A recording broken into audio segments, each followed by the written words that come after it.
Okay, hello, my name's Callum, and this is Brooke, and we're here to talk about how we use social media to establish our community within the gay travel niche. I'm just going to go without mic because my voice is quite loud. Hopefully by the end of these guys, what we're going to be sharing with you and our experiences will help you to build and to develop your own community. Okay. Next on the list. Thank you. Okay. So this is us. This is Scotland a couple years ago. So before I set up the Gay Passport, all my experience was in marketing. At uni, I had an internship with Emirates. After that, I moved on to Volvo, the car company. I was in Beijing for a wee while, working on PR. Around 4 years ago, I moved to Thailand and started in hotels. I was with a hotel company for a couple of years. Cross 2 is the name, kind of high-end boutique hotels, 37 around Asia. It was there I got into online. By the time I left, I was running online marketing for 37 hotels across Asia-Pacific region. Does anyone need translated from a Scottish person?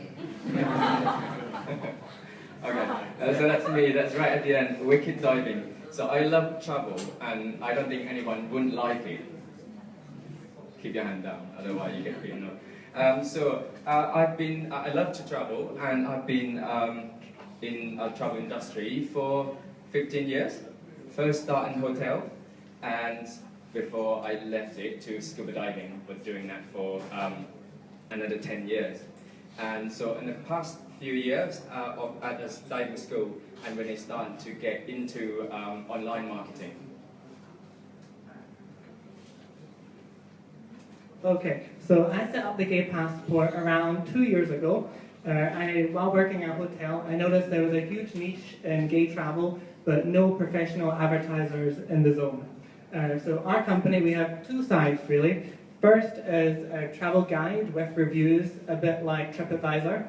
The second side, we have content creation, more like BuzzFeed. At the moment, we're all focused on Europe, all focused on Asia and Australia, Europe in our eyes for next year, hopefully.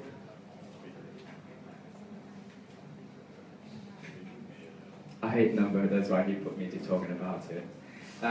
So let's have a quick look at our numbers. So last month, we have over 1 million social impressions, mainly across Facebook and Instagram. And 60% is 60% of our traffic is coming from social, which is so important for content creation.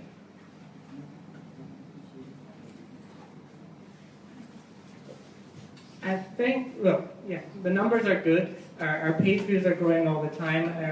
Last month we just hit 400,000 page views. So there's something we're really proud of. I think part of the reason our community, we managed to build something meaningful is because we all have something in common. I think for us that's been the key. It's based around something real, something important to the community. We help them with something and they kind of feel like they belong, or at least we hope. For our gays, it's quite simple.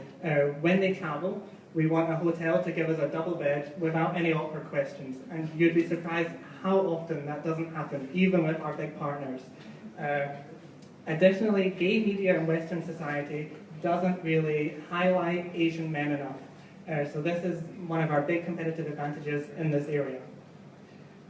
We kind of started so that we would build a platform that would work for us and work for our friends and hope it would roll from there. And we hope it's kind of doing that, yeah. Sorry. How many beer did you have? Okay, for saying that, guys, it can be said in many different ways of saying communities. For example, I used to work in 4 different vegetarian restaurants and cooking schools called Make ID. I'm not sure if anyone heard about it. It's really, really yummy vegetarian food, and also if you learn how to cook, somebody knows that. Yeah. So I used to run at 4 different places, and which is at the same time, Happy Cow was really, really important platform for us. So because they are having such a strong community, which is so much easy for vegetarian, including my mom, to find all the good reviews from that because it's coming from all same-minded people. Yeah, like-minded reviews is a really big topic, both important to us, but many other platforms really stress like-minded reviews. We had a comment the other day from one of our people, or one of our community members, I suppose, that you could use TripAdvisor to check out the hotels, but what would a review of a mum of 4 help someone like us who are just looking to party and go to a cool, stylish hotel? We've been asked this question quite a lot by investors, and the very first time we had no answer, so that was not good.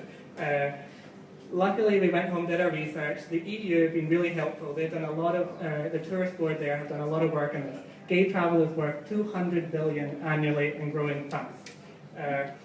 Luckily, generally speaking, world society is becoming a more accepting place for the full LGBTQIT group of people, so more people feel open and able to come out, which is a positive thing. So let's have a look at our stats over here. 10%. So LGBT population in Western Europe is about 2 to 3% of the total population.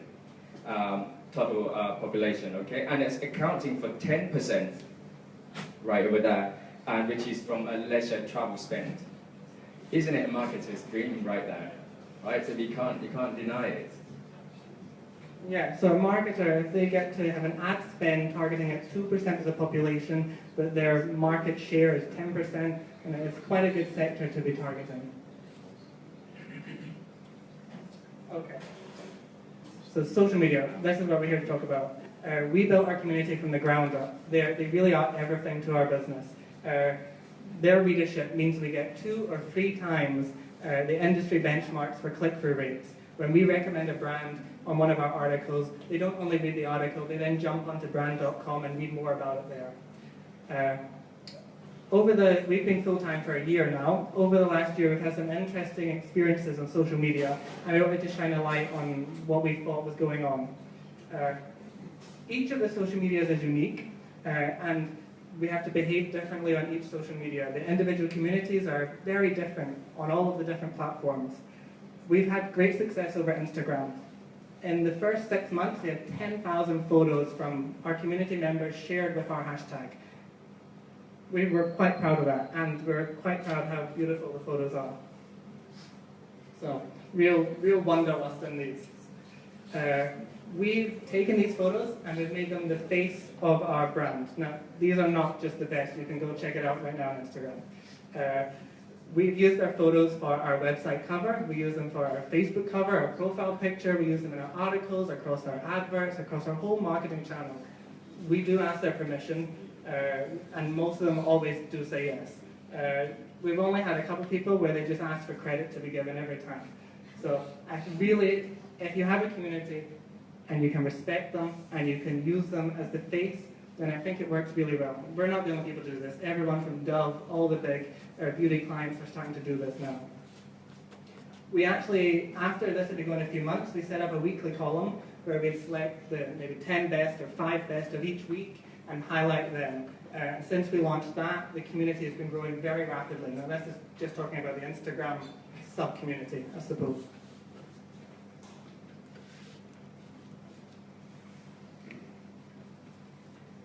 Post optimization. Now, I'm quite a geek when it comes to data, tests, A/B tests. It makes it easy. If A/B tests tell you which way to go, you don't have to worry, you don't have to guess, you don't have to think. So across our Facebook, we only post our own content. We never give our traffic to anybody else. For every post that we do, we test 6 different images here. We test 2 or 3 different headlines and 2 or 3 different post statuses. And we still don't get it right. It's been a year. We were doing this presentation last week. 2 out of 3 of our posts, testing doubled our click-through rate. So testing isn't complicated. It's not fancy. We just run a Facebook advert, a link click advert. Allow you to drop the link in, drop 6 different images. run it against people who are not our fans. We tend to target Manila. There's an awful lot of our target market there, and they're very cheap. So if we target people who are not our fans, we hope it gives us an unbiased test result. We leave it up for 12, 24 hours, pick the photo that does the best results, and use that there. So for every single post, we've already made the content, we've done the hard work, why would we not want double the readers? The collage image here is something I'm not a fan of. I tend to copy whatever the big guys do. We model ourselves a little bit on BuzzFeed if we can honor them. And they don't use collages. But for us, in our sector, using a collage adds 25 to 50% click-through rate. Our friends tested it, similar community, not LGBT, didn't work for them at all. So what we're trying to say is that after a year, we can't guess. What we have doesn't work for other communities, so testing really is the only way to work out which post is going to do well and how to get it to do well. Yeah, just like Jerome mentioned earlier, our business needs social purpose, right? So we have our communities make sure you compromise each other and you ask. So for example, we using a photo, we need to give them credit. For example, that's kind of living along each other. This is my last one. I've been so nervous, guys. You can probably hear my heart beating rather than my speak. So, loading time. I'm not so sure, hands up if you do, I'd like to know. If anyone recognize the symbol right in the middle, in a circle? Have you seen that when you're on Facebook? Oh, yes? Emmanuel, doesn't help you? Yes? Okay. Which is I'm really glad to hear just a few to know that. And for most people, guys, this is, when we saw this one, when we start to get involved on our work, this is why we start to feel like we hit the goal. Yeah, the goal, because we used to have 4 seconds loading time on our PC. Can you imagine when you have that notification sound just like that, and then it comes up and you're having so much to scroll down? Yeah, and 2 seconds. Are you wait if you're running and loading for 2 seconds?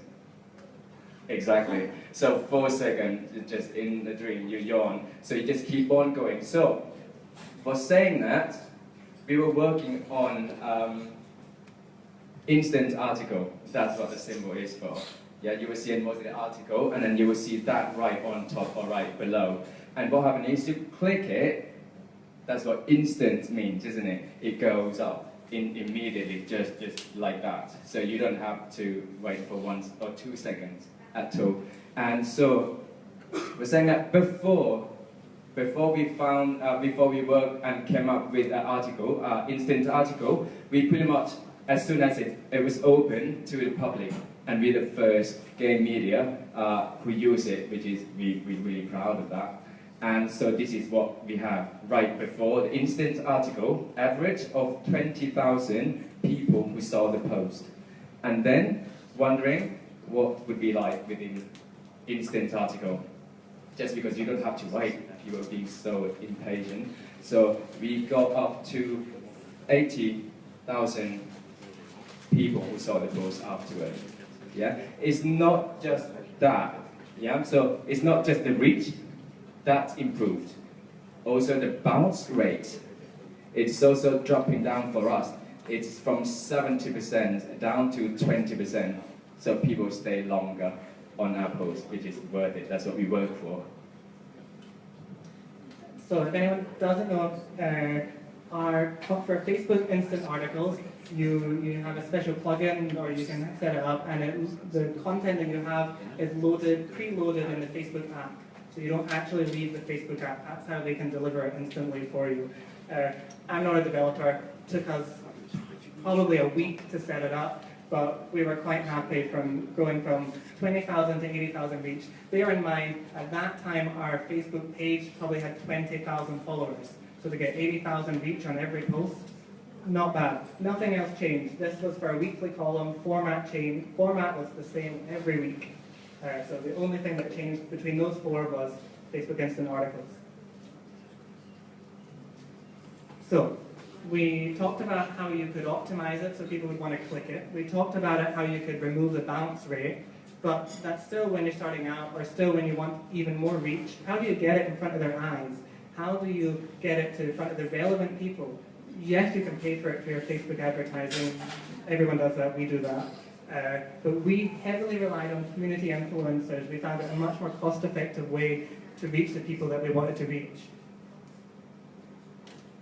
For all the reasons up here, they were perfect for us right from the very start. We had to work out what they wanted, and we had to work out what we could give them in return that wouldn't cost us too much, wouldn't take up too much of our time. For us, it's basically a partnership. It was quite simple. They're influencers, they wanted extra exposure, extra reach, and we could provide that. Even in the early days, we had a website, we had a few other tools that made it look like we were able to help them a lot. And they were really supportive right from the start. 250,000 fans, they were sharing our posts, and we had 5,000 fans on Facebook. So this was really, really helpful for us. They have now expanded the program, and we have hotel nights in 20 odd cities around the world that we give them for our high priority influencers. And yeah, just to give an example, 2 weeks ago we worked with an advertiser who wanted hyper-local content for Taiwan, Taipei City. We have 5,000 fans in Taipei City.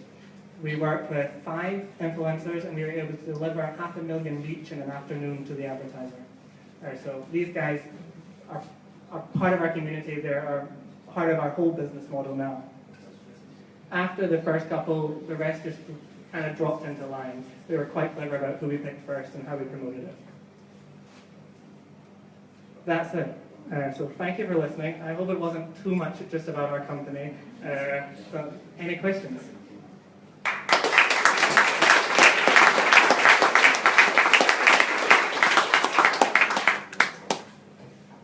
Hello?